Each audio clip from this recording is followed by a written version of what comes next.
Bonjour, dans cette vidéo, nous allons continuer à définir notre connaissance de l'atome et expliquer c'est quoi la différence entre un atome et un élément. Parce que souvent j'entends les élèves utiliser les deux mots pour dire la même chose, mais ils ne sont pas la même chose. Donc cette vidéo a pour but de mieux décrire la structure générale de l'atome, de décrire les différentes façons qu'on mesure les propriétés d'un atome. Notamment, on va parler du nombre atomique et de la masse atomique. On va définir c'est quoi un élément. On va également définir c'est quoi un isotope. Et on va décrire comment on représente les éléments de façon avec des symboles. Donc, petit rappel du modèle Bohr-Rutherford. Nous avons un noyau qui contient des protons et des neutrons. Nous avons, donc on a des protons et des neutrons dans un noyau qui est petit, dense, concentré. Autour du noyau, nous avons des électrons qui circulent dans des niveaux d'énergie définis. Alors, nos trois particules que vous devez connaître, c'est les protons, les neutrons et les électrons. Chacun de ces trois particules a une masse. On dit que les électrons ont une masse de 1. Par rapport aux électrons, les protons ont une masse qui est 1836 fois plus grand que l'électron. Les neutrons ont une masse qui est 1837 fois plus grand que les électrons. Donc, vous pouvez voir que les protons et les neutrons sont extrêmement lourds par rapport aux électrons. Ou vice-versa, les électrons sont extrêmement légers par rapport aux protons et aux neutrons.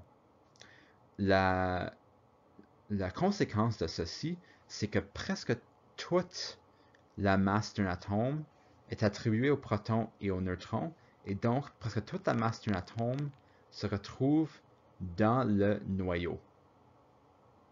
C'est pour ça que je dis que le noyau est extrêmement dense, parce que presque toute la masse de l'atome est dans le noyau. J'ai déjà mentionné dans la première vidéo que les neutrons vont s'attirer aux protons et vont maintenir la stabilité de l'atome, parce que sans les neutrons, les protons vont tous essayer de s'éloigner l'un de l'autre et l'atome va essentiellement exploser. Donc, c'est pas mal un petit rappel de la structure de l'atome qu'on avait vu à la fin de la première vidéo. Ça, c'est la structure de l'atome qu'on va utiliser pour notre unité de chimie pour expliquer les différentes propriétés des éléments et des composés qu'on va voir pendant l'unité. Donc, comment est-ce qu'on mesure, premièrement, certaines caractéristiques de l'atome? Alors, premièrement, on peut parler du numéro atomique. Puis le numéro atomique, c'est le nombre de protons que contient un atome. Tous les atomes qui ont le même nombre atomique sont des atomes du même élément. Donc c'est ici où on voit la différence entre bon, on n'a pas encore vu une différence entre un atome et un élément, mais la définition d'un élément, c'est qu'un élément, c'est quelque chose qui a des atomes qui ont le même nombre de protons. Donc, si tu as deux atomes qui ont deux différents nombres de protons, donc disons que j'ai un atome qui a 11 protons et j'ai un atome qui a 12 protons. Ça, c'est deux éléments différents. Maintenant, si j'ai un atome avec 11 protons et j'ai un deuxième atome avec 11 protons, ça, c'est des atomes du même élément. Okay? So justement, en fait, ça c'est la différence. Un élément, c'est quelque chose qui est composé d'atomes avec les mêmes nombres de protons. Un atome, c'est quelque chose qui peut avoir un différent nombre de protons, un différent nombre d'électrons. Donc un atome et un élément ne sont pas la même chose. La masse atomique, c'est la somme du numéro de protons et du numéro de neutrons. On n'inclut pas les électrons dans la masse parce qu'ils pèsent presque rien par rapport aux protons et aux neutrons. C'est ce qu'on vient de voir dans la première diapo. Les électrons pèsent si peu que la masse est presque entièrement les protons et les neutrons. Donc, quand on calcule la masse atomique, on calcule seulement la masse des protons et des neutrons. Un élément peut avoir des atomes avec un différent nombre de neutrons, par contre. Donc, on a dit ici que deux atomes qui ont 11 protons sont le même élément. Mais tu peux avoir un atome qui a 11 protons et 11 neutrons, comme tu peux avoir un élément un atome, qui a 11 protons et 12 neutrons.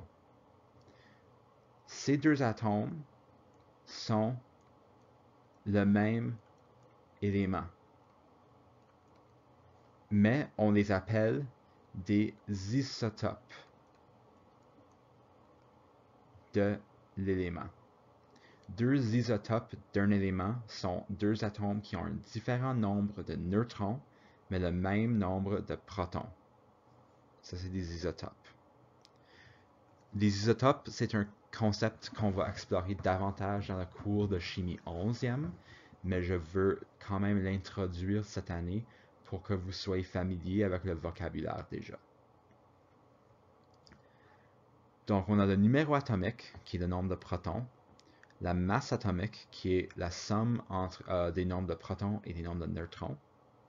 Nous avons vu ce qu'est un élément. Nous avons vu ce qu'est un isotope.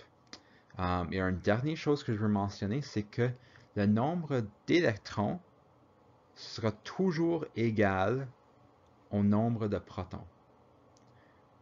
Puis ça, c'est parce que si l'un n'est pas égal à l'autre, l'atome ne sera pas stable. Il faut avoir un montant égal de charge négative et de charge positive pour avoir un atome stable. S'il y a un qui est différent de l'autre, il va y avoir une instabilité de l'atome et l'atome va se décomposer. Donc, le nombre d'électrons va toujours être égal au nombre de protons. Alors, les scientifiques, on a beaucoup d'éléments, on a trouvé beaucoup d'éléments. Utiliser les noms des éléments n'est pas toujours pratique. Donc, on a dû créer une façon de représenter les éléments avec comme un code qui est un peu plus facile à manipuler et plus rapide à manipuler. Donc, on utilise des symboles pour représenter les éléments. Les symboles sont toujours composés d'une lettre majuscule. Ils ont parfois une deuxième lettre minuscule, mais ils sont toujours composés d'une lettre majuscule. Donc, si vous me donnez un symbole d'un élément chimique qui n'a pas de lettre majuscule, ce sera incorrect. Okay? Donc, par exemple, carbone, c'est un C majuscule, pas un C minuscule. Et si tu m'écris un C minuscule, comme la symbole de carbone, je ne vais pas te donner le crédit. Parce que C minuscule, ce n'est pas le carbone. C'est majuscule, c'est le carbone. L'hydrogène, c'est H majuscule.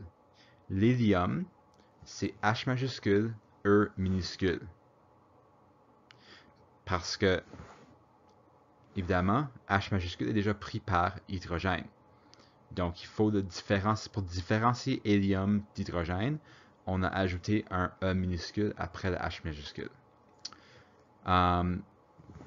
Il y a un grand nombre d'éléments qui vont avoir un symbole qui est en lien direct avec le nom de l'élément. Donc, comme carbone, c'est C.